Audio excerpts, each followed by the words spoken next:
Hey traders, David Frost, my strategic forecast. You're here for another episode of Common Sense Market Analysis. Today is Monday, February 3, 2020. We're looking at a daily chart of the SPY or Spider, which is the proxy for the S&P 500. What do we have on the docket today? We actually have a lot of stuff on the docket today. We're going to talk about the dead cat bounce in the market. We're going to re-talk about Friday's thrashing. We're going to add some levels of significance to that and what happens going forward. We're going to look to see what the bogey is for the upside. Where do the bulls get bullish again? What is the cap on the market? What do the bulls have to bust through to make something happen on the upside? We're also going to take a look at some of the intraday activity because there's lessons to be learned from some of the other charts that most people just don't ever look at. However, first, rather than a short hop, I'm going to throw you something just a little bit better right out of the chute. How about the leadoff man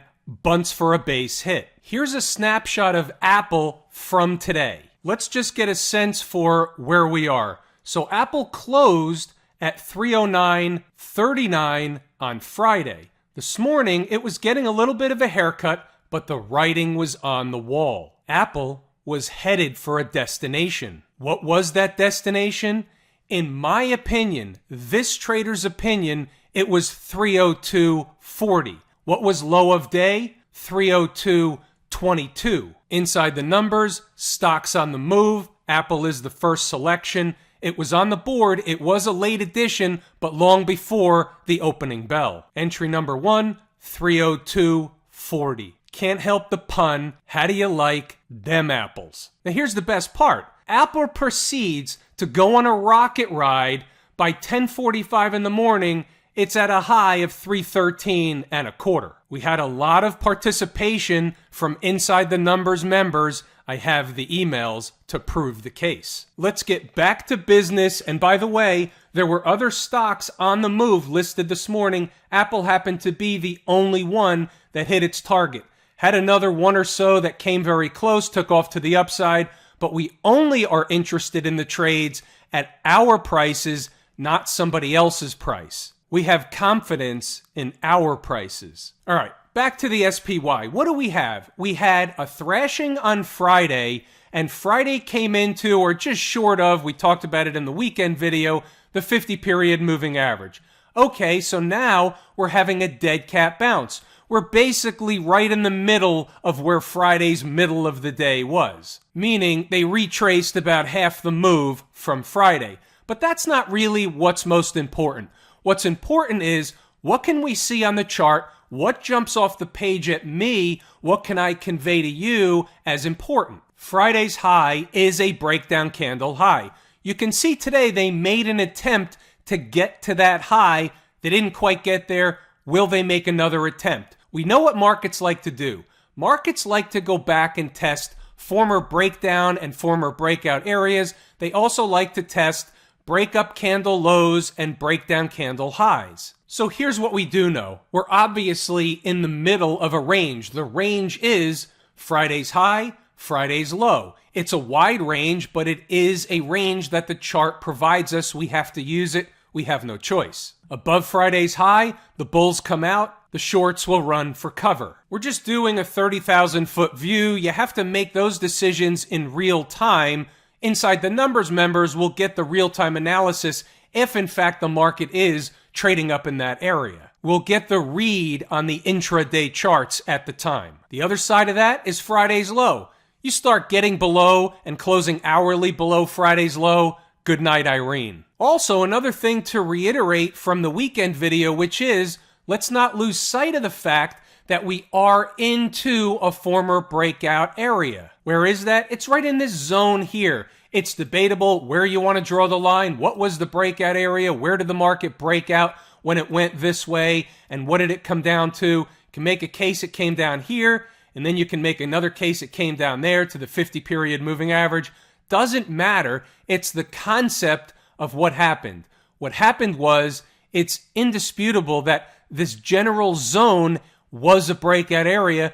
The market came back down. Doesn't mean it's going to be supportive for a long time, and it doesn't mean it won't. It's just the concept of how we unpack the market one step at a time. We draw the conclusion by the amount of puzzle pieces that go on the table and what the picture begins to look like. A little bit of a short hop. Google reported earnings after the bell, went all the way up to about 15 and a quarter. You see where it's trading as I make this video, down at about 14 and a quarter, 14.20. That's a wild swing. It's a rodeo. It's a big expensive stock. These are not huge percentage swings. They're just swings big in numbers. But Google certainly is important to the overall market. It's one of the big tech stocks. Back to business. Let's see what else we have. Let's pick apart the SPY. Let's go down to some other charts and see what we have. There's always something happening on one or another chart. Our job is to find that thing that's happening on what we'll call the active chart. What do we see on the 240-minute chart? Well, interestingly enough, you can see in this candle here, the market went all the way up to the 50-period 240 chart moving average and was basically rejected. So on this particular chart, at that particular time, that area was resistance. This is a breakdown candle, and the market is doing none other than making a bearish, wedgish pattern inside that last breakdown candle. Period. Full stop. What do we have on the 120-minute chart? We have basically the same thing we just saw, only slightly different.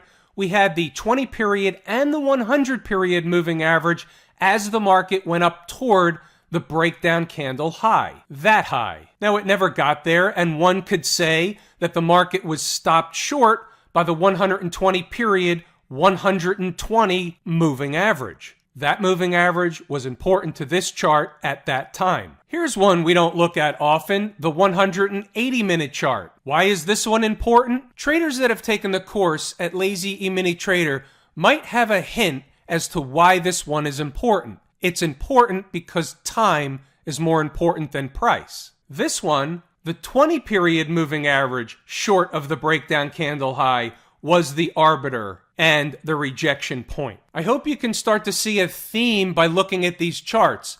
The moving averages are above price. When the moving averages are above price, the trend is down. When the trend is down, for all intents and purposes, it's a sell the rip market rather than a buy the dip market until the point in which at least the short-term trend turns back up. Now here's the hourly chart. This one is interesting. I watch this all day, and I want to point something interesting out. It's more of a lesson rather than a what you should have or could have or didn't do today. It's not about that. So let's just recap what happened from the get-go today. The market gaps up. We had essentially a gap and go, or we had the makings of a gap and go until we had a failure. But it's not always a failure. Sometimes it's just a mid-morning pivot consolidation only to be followed by an ensuing move higher. Now, we don't know that that's going to happen until the market starts drawing the picture that that's going to happen. Now, here's what I'm looking at. The market gaps up, and for the first hour, it basically powers forward, creating a really, really large breakup candle. Okay, fair enough. Now, Inside the Numbers members we start talking about a mid-morning pivot and what happens beyond the mid-morning pivot. Why not? We'll take a detour. You can read the notes from both a pre-market perspective all the way up through. What I'm going to do is essentially scroll up to finish the pre-market notes. You can pause the video, read them at your leisure, and then we're going to scroll forward and we're going to see what happened throughout the trading day. We discussed the mid-morning pivot. We discussed the breakup candle. We discussed the first hour of trading. We discuss everything. What you have is essentially a tour guide of the market all day long, depending on what's happening, how fast or slow it's happening. If nothing's happening, there's nothing to discuss. If something happens, there is stuff to discuss. But I do urge you, if you are active from an intraday perspective in the market, or you have the time to take that morning trade, if you will, from stocks on the move, then I urge you to read through, see what's going on here, see if it's applicable or applicable to you. We know our numbers. We have a handle on the market. We use the 80-20 rule on a consistent basis. 80% of the time, we have a pretty good handle on exactly what's going on in the market.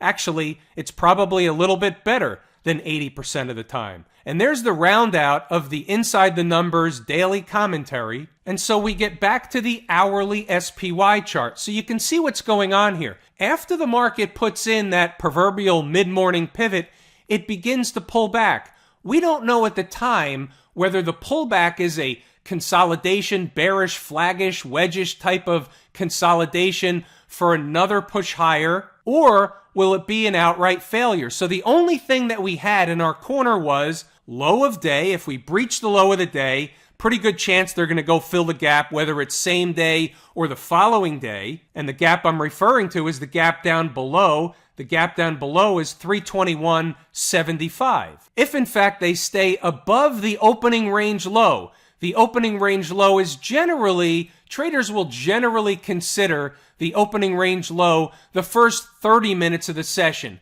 In this case, it's the same opening range low. The low is right here where the market basically opened and took off to the upside. The low was 323.22. So as long as the market was above that price, the bulls had the ball. That's just the way it was. So I think that's a pretty decent synopsis of the SPY and also throwing in a lesson or two. Let's move on to another market. We'll take a look at Tesla. You can hardly call this another market. It's basically in outer space. No wonder why SpaceX also gets some fanfare. So what's the story? What's the first thing that jumps off the chart when I bring up this page? The ridiculous, the redonkulous. You start looking for reasons why this thing has to come down, but it never does. I get more emails about where to short Tesla than any other stock on the board. Now here's food for thought. I've been getting them for hundreds of dollars. Where's Tesla going is the $64,000 question.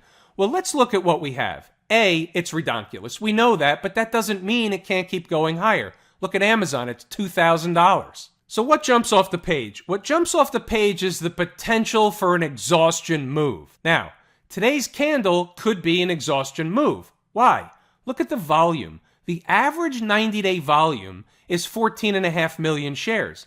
Today, Tesla trades 46, almost 47 million shares. That's big volume. In order to complete the assessment, we have to look at other charts. Weekly chart, more redonkulous. Look how far it is from home base. 396.55 is the weekly chart home base. 679 was the daily chart home base.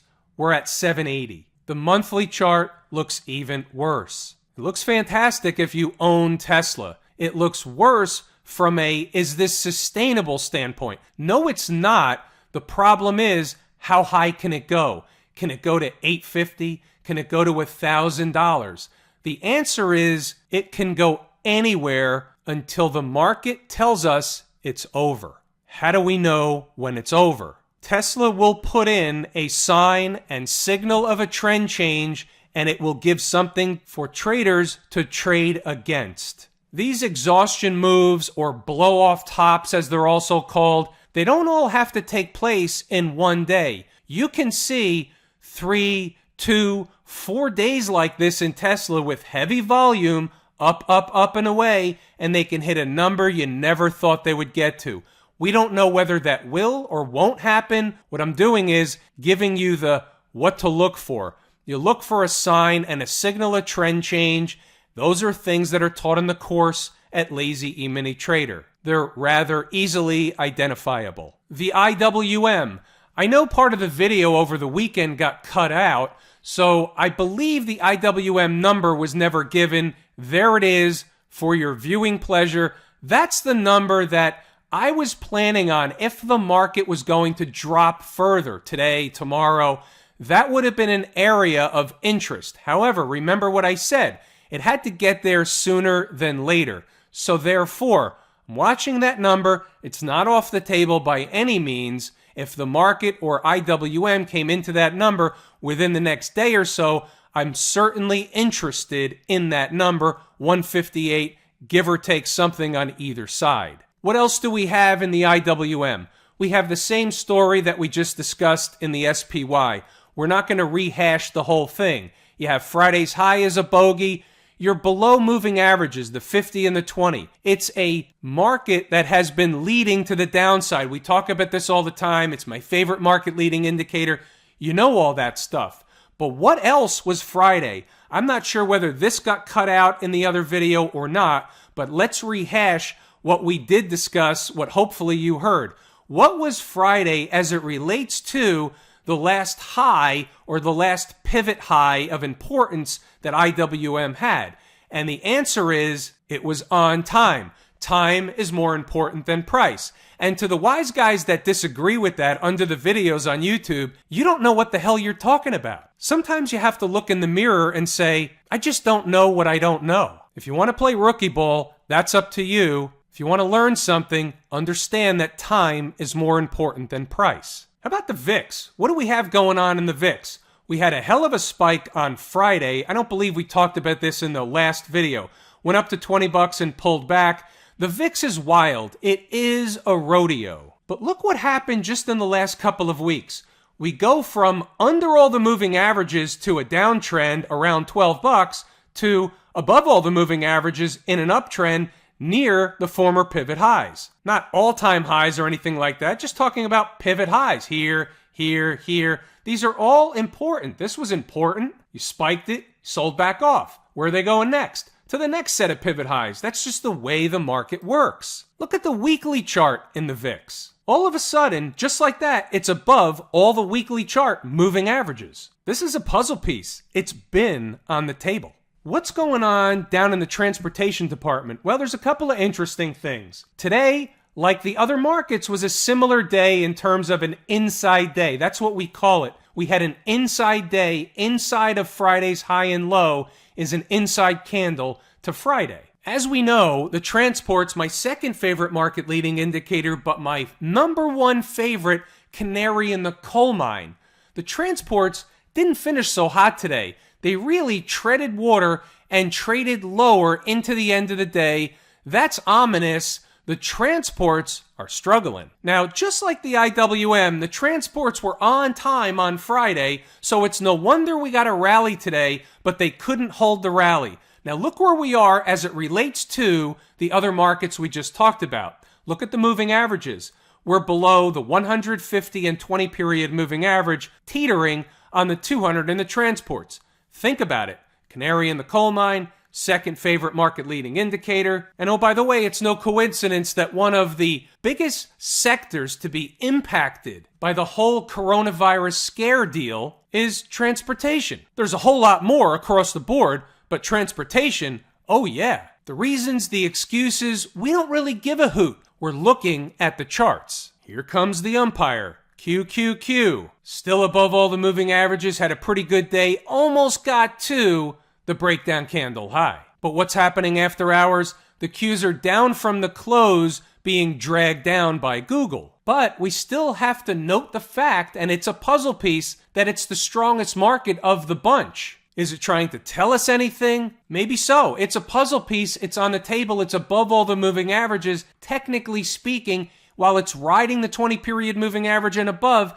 there's technically nothing wrong with the Qs. How about the financials? What's going on over here? Same deal, similar to all the other markets. Today, in the XLF, they went up and they hit the 50-period moving average, was rejected, and finished pretty much near the lows. Look at this. The breakup candle, and this is the same one across the board that we were talking about before in the SPY, but here's the one from the XLF. The low is $30.15. Look where the close is today. $30.16. You can see it here on the side. 30.16. Is that an accident or a coincidence? And the answer is, no, it's not. So under normal garden variety market conditions, using the 80-20 rule, if we found the XLF below $30.15 on hourly closes, what's the likely scenario? The likely scenario is that until and unless they had a recapture of that price and started going in the northern direction, certainly closing at least 1 hour back above, then they would be headed for the gap. This gap right here, $29.97. And that is plus shipping and handling. Getting another viewpoint, here's a 240 chart of the XLF, and I just want to point out that 50, 120 period moving averages below that essentially making a bearish consolidation, flaggish type of pattern above the 200 period moving average. The longer this goes on, the less significant that 200 period moving average will become. Remember what we always discuss about the financials. Without the financials on the upside, the market's not going to get very far. If the financials are melting down, if the financials are weak, if the financials are signaling something in the southern direction, the market is likely to follow. How about the SMH? Anything different here? Not really. It's an inside day, same as all the other markets, same routine that we discussed the whole time. There's really no new information on good old Smash Mouth. Wasn't leading one way or the other, wasn't lagging, just kind of was. So we'll leave it be. And guess what? That's a perfect opportunity to tell you how much I appreciate each and every one of you. Without you, these videos are not possible. So for that, I'm grateful. I love doing these. So I'm going to pull the ripcord here. I'm David Frost, my strategic forecast. Thanks for tuning in for another episode of Common Sense Market Analysis.